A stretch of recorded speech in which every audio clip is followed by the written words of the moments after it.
बिस्मिल्लाहिर्रहमानिर्रहीम। Welcome to smart science academy. I am your teacher Hafiz Rashid. उम्मीद है आप सब खैरियत से होंगे। आज की इस वीडियो के अंदर हम एक्सरसाइज 6.1 का क्वेश्चन नंबर 6 सॉल्व करेंगे। ये इंपॉर्टेंट क्वेश्चन है शॉर्ट क्वेश्चन के हिसाब से, तो चलते हैं बोर्ड की तरफ और क्वेश्चन सॉल्व करते हैं। अच्छा जी, क्वेश्चन नंबर 6 है हमारे पास, find the arc length and area of sector. जब हमने इस चैप्टर के इंट्रोडक्शन की एक वीडियो, फर्स्ट जो वीडियो बनाई थी, उस वीडियो के अंदर मैंने आपको आर्क लेंथ और ये एरिया ऑफ सेक्टर के बारे से बड़ी डिटेल के अंदर डिस्कशन की थी। अगर आप वो वीडियो देखना चाहते हैं तो आपको ऊपर आई बटन में वो लिंक नजर आ रहा है, आप वहां से वो वीडियो देखें। तो यहाँ पे जो है वो हम क्वेश्चन को अगेन मैं थोड़ा सा रिवाइज कर देता हूँ, इन दोनों चीजों को, आर्क लेंथ को भी और एरिया ऑफ सेक्टर को भी। तो जो अगर हमारे पास ये एक सर्कल हो, ये सर्कल का सेंटर है, यहाँ सर्कल से ये सेंटर से लेकर यहाँ तक जो फासला होता है, इस फासले को हम कहते हैं रेडियस। और यहाँ से लेकर यहाँ तक अगर आप कोई रहते हैं तो ये भी हमारे पास रेडियस होता है। ये जो बच्चों दरमियान वाला फासला होता है ना, इसका, इस फासले को हम क्या कहते हैं? आर्क कहते हैं। किसी भी सर्कल के सर्कमफेरेंस का कोई भी जो हिस्सा होता है, चाहे वो छोटा हो बड़ा हो, उसको हम आर्क ही कहते हैं। ये हमारे पास एक पूरा जो एरिया है, बाउंड्री है, इसको हम सर्कमफेरेंस कहते हैं। और ये जो इसका हिस्सा हमने लिया है, इस हिस्से को हम क्या कहते हैं? आर्क कहते हैं। बच्चों ये एक एरिया आपके सामने बन रहा है, ये जिसको मैं शेड कर रहा हूँ, इस एरिया को हम क्या कहते हैं? एरिया ऑफ, इसको हम कहते हैं सेक्टर ऑफ अ सर्कल। इसको हम क्या कहेंगे? Sector of circle. और अगर आपने इसका एरिया मालूम करना है तो उसके लिए जो है वो आपके पास फार्मूला क्या आएगा? A is equal to half R square theta. ये हमारे पास जो है वो इसका फार्मूला होता है। अच्छा जी बच्चों, ये हमारे पास अगर आप इस आर्क है ना, यहाँ से लेकर यहाँ तक, अगर आप इस आर्क की लेंथ मालूम करना चाहते हैं तो उसके लिए फार्मूला होता है L is equal to R theta. ये अभी हमारे पास दोनों फार्मूले हैं। इन दोनों फार्मूलों की मदद से हमने जो है वो क्वेश्चन सॉल्व करना है। पार्ट नंबर 1 है, रेडियस इसमें हमें दिया गया है 6 सेंटीमीटर और जो थीटा है वो हमारे पास पाई/3 रेडियन है। फर्स्ट ऑफ ऑल जो है वो हम आर्क लेंथ फाइंड आउट कर लेते हैं। आप यहाँ पे हेडिंग दे दें ताकि जो है वो अच्छा लगे। आर्क लेंथ हमारे पास आ जाएगी, वी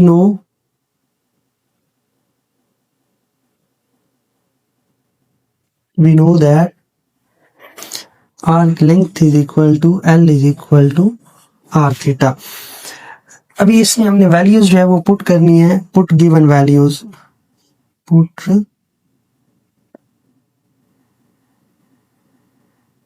गिवन वैल्यूज। L हमने मालूम करना है, L is equal to R की वैल्यू हमारे पास कितनी है? 6 सेंटीमीटर। जबकि थीटा की वैल्यू हमारे पास कितनी है? पाई/3। यहाँ पे जो है इसको हम सॉल्व करेंगे। 2 1s are 3 1s are 3, 3 2s are 6। L is equal to 2 और पाई से मल्टीप्लाई करेंगे। 2 सेंटीमीटर है यहाँ पे और साथ में हमारे पास क्या बच गया? पाई बच गया। एक यहाँ पे कंफ्यूजन समझ लें, बड़े अच्छे से अंडरस्टैंड कर लें उस चीज को। पाई की हमारे पास 2 वैल्यूज होती हैं। पाई की एक एंगुलर वैल्यू होती है और एक लेंथ के अंदर पाई की हम वैल्यू लेते हैं। जब हम पाई की एंगल की वैल्यू की बात करते हैं तो पाई हम इक्वल लेते हैं 180 डिग्रीज की। कब? जब पाई की वैल्यू हम किसके अंदर लेते हैं? एंगुलर के अंदर, एंगल के अंदर। एंगल के अंदर पाई जो है वो 180 डिग्रीज के इक्वल होता है।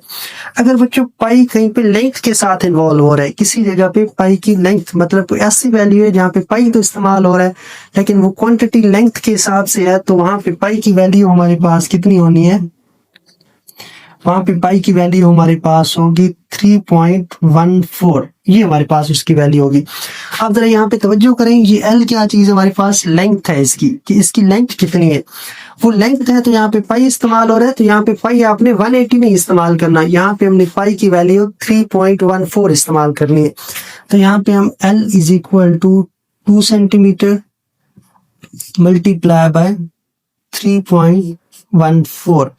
तो आप इन दोनों वैल्यूज को मल्टीप्लाई करें तो इसका आंसर आएगा हमारे पास 2 मल्टीप्लाई बाय 3.14। तो इसका आंसर आ जाता है L is equal to 6.28 centimetre. ये हमारे पास जो है वो इसका आंसर आ जाएगा। L is equal to 6.28 centimetre.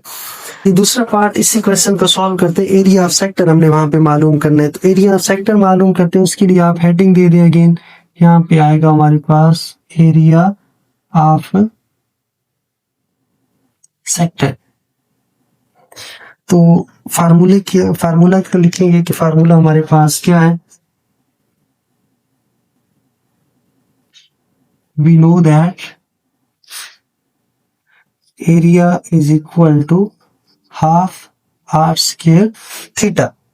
यहाँ पे आप जो है वो वैल्यूज पुट करें, put values area is equal to half. A R की वैल्यू हमारे पास कितनी है 6, तो यहाँ पे हम जो है वो 6 पुट कर देते हैं, 6 सेंटीमीटर। और साथ में स्क्वायर और पाई की वैल्यू, थीटा की वैल्यू हमारे पास कितनी है पाई ओवर 3। अच्छा जी, एरिया इज इक्वल टू 1/2, 3 का स्क्वायर 6 का स्क्वायर होता है 36 सेंटीमीटर स्क्वायर। और यहाँ पे क्या आ जाएगा पाई ओवर 3। आप वैल्यू को कैंसिल करें, 3 1 ज़र 3, 3 1 ज़र 3, 3 2 ज़र 6। यहाँ पे आ जाएगा 1/2 इंटू 12 सेंटीमीटर स्क्वायर। और साथ में जो है वो क्या आ जाना है पाई आ जाना है। जो खुद ना थोड़ा बहुत मैथमेटिक्स को सीखा करें, बिल्कुल कैलकुलेटर पे डिपेंडेंट नहीं हो जाना, क्योंकि जितनी आप मैथमेटिक्स खुद माइंड से करेंगे उतना ज़्यादा आपका माइंड शार्प होगा। और ये अक्लमंद बच्चों की निशानी है जिनको मैथमेटिक्स आती है और वो खुद से बगैर कैलकुलेटर को भी उसको सॉल्व कर सकते हैं। 2 1 ज़र 2, 2 6 ज़र 12। यहाँ पे हमारे पास आ जाएगा 6 सेंटीमीटर स्क्वायर। और साथ में जो है वो अगेन पाई। तो जो एरिया जो है ये भी लेंथ होती है, तो यहाँ पे हमने पाई की वैल्यू जो है वो इस्तेमाल करनी है, वो 3.14 जो है वो पुट करेंगे। 6 सेंटीमीटर स्क्वायर, पाई की वैल्यू हमारे पास आ जाएगी 3.14। तो इसको मल्टीप्लाई करें, ये हमारे पास आ जाएगा 6 मल्टीप्लाई बाय 3.14। तो ये हमारे पास इसका आंसर बन जाएगा 18.84 सेंटीमीटर का स्क्वायर। ये हमारे पास क्वेश्चन नंबर 6 का पार्ट नंबर 1 सॉल्व हो जाएगा। अच्छा, नेक्स्ट हम पार्ट नंबर 2 जो है वो सॉल्व करते हैं। अब पार्ट नंबर 2 भी बिल्कुल ऐसे ही है। हमारे पास जो है उसमें रेडियस की वैल्यू कितनी है, r is equal to 4.8 divided by pi centimetre.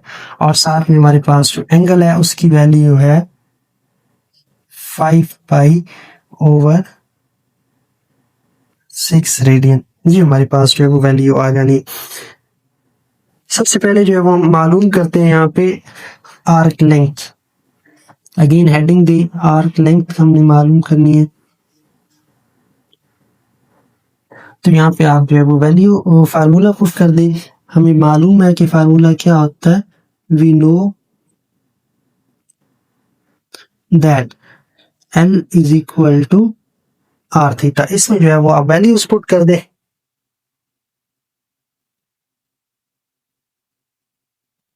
Put values, L is equal to R की वैल्यू हमारे पास है 4.8 डिवाइडेड बाय पाई।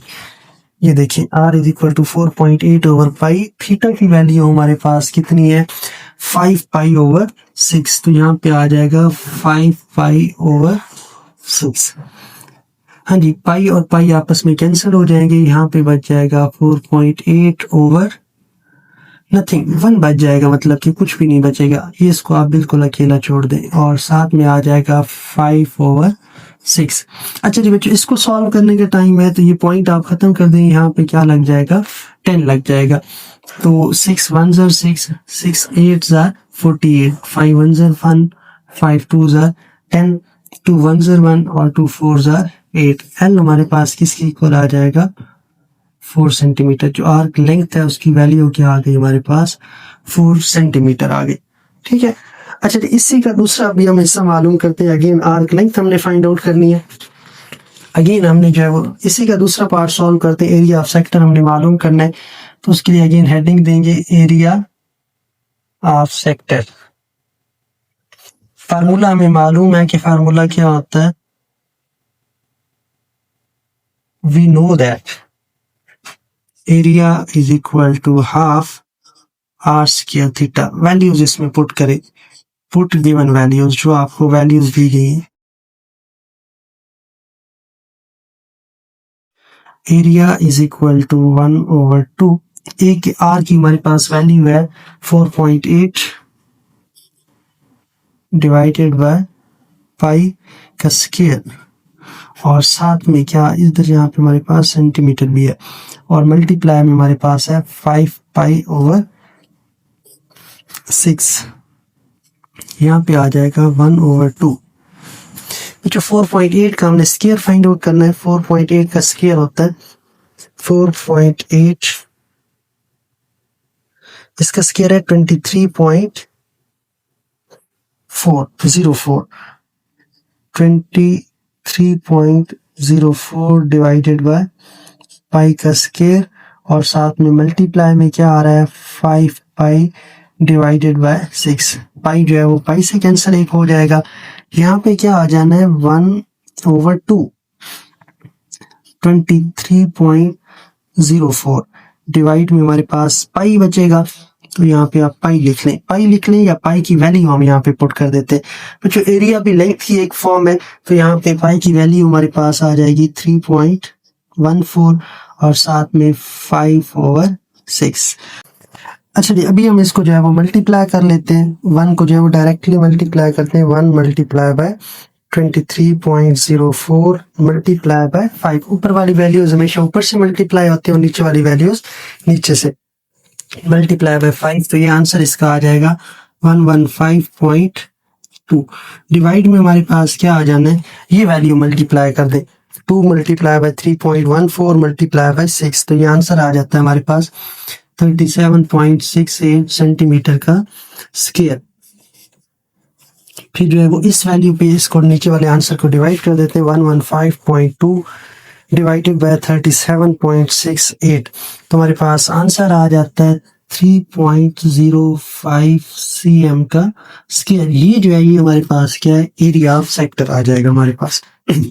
उम्मीद है आपको ये तमाम बातें समझ आ गई होंगी। अगर फिर भी किसी बच्चे का कोई सवाल है तो कमेंट बॉक्स में आप हमसे पूछ सकते हैं। मेरा व्हाट्सएप नंबर दिया गया है, आप वहाँ पे मुझसे रब्ता कर सकते हैं। और अगर किसी बच्चे को ये नोट्स चाहिए और इनकी पीडीएफ चाहिए हो, तो आप मुझसे पीडीएफ में आप मुझसे व्हाट्सएप पे रब्ता करके ये पीडीएफ भी हासिल कर सकते हैं। और बच्चों, अगर आपको ये वीडियो पसंद आई हो तो हमारे चैनल को ज़रूर सब्सक्राइब करें। ये जो है वो आपका सब्सक्राइब मेरे लिए हौसला अफजाई होगी। मिलते हैं नेक्स्ट वीडियो के अंदर, तब तक के लिए अल्लाह हाफिज़।